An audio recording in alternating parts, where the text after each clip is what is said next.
Hello বন্ধুরা, আমি আপনাদের সামনে আরেকটি নতুন রেসিপি নিয়ে এসেছি। রেসিপিটি হলো চানা মশলা, পনির চানা মশলা।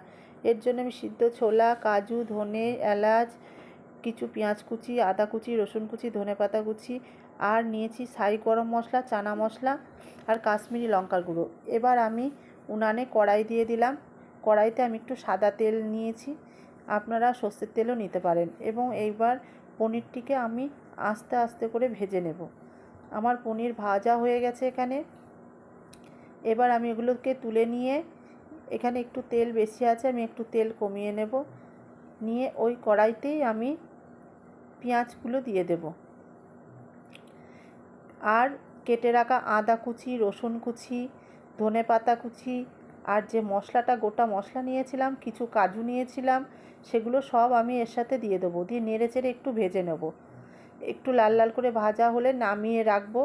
নামিয়ে রেখে এটাকে পেস্ট করে নেব, এটা যাতে গ্রেভিটা খুব সুন্দর আসে। এবার আমি কড়াইতে একটু সর্ষের তেল দিয়ে দিয়েছি। সর্ষের তেলে এই পেঁয়াজ, কিছু কেটে রাখা পেঁয়াজ কুচি দিয়ে দিয়েছি। পেঁয়াজ কুচিটা একটু ভাজা হলে সেদ্ধ ছোলাটা আমি দিয়ে দেব। এবার নেড়ে চেড়ে তার মধ্যে পরিমাণ মতো একটু জিরে গুঁড়ো, লঙ্কার গুঁড়ো আর পরিমাণ মতো নুন ও লবণ দিয়ে দেব। দিয়ে ভালো করে একটু কষিয়ে নেব।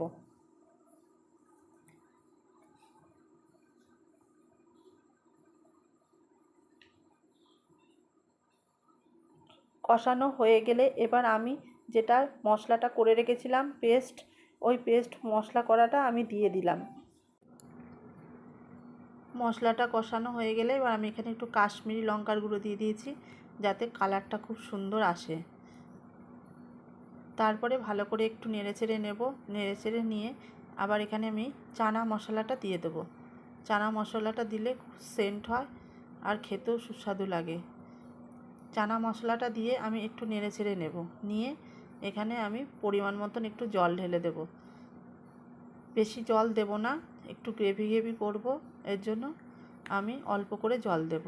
অল্প করে দিয়ে ভালো করে একটু ফুটিয়ে নেব। ফুটে গেলে পনিরগুলো দিয়ে দেব। পনিরগুলো দিয়ে ফুটে যাবে। ফুটে গেলে আমি এখানে কাসুরি মেথি দিয়েছি কিছু। কাসুরি মেথি দিলে খুব একটু সেন্টটা ভালো আসে। তারপরে আমি নেড়েচেড়ে এটাকে নামিয়ে নেব। দেখুন বন্ধুরা, কত সুন্দর হয়েছে আমাদের চানা পনির। আপনারা করে খেয়ে দেখবেন। আপনাদের যদি ভালো লাগে লাইক কমেন্ট করে আমাকে জানাবেন। আসছি, টাটা, বাই বাই।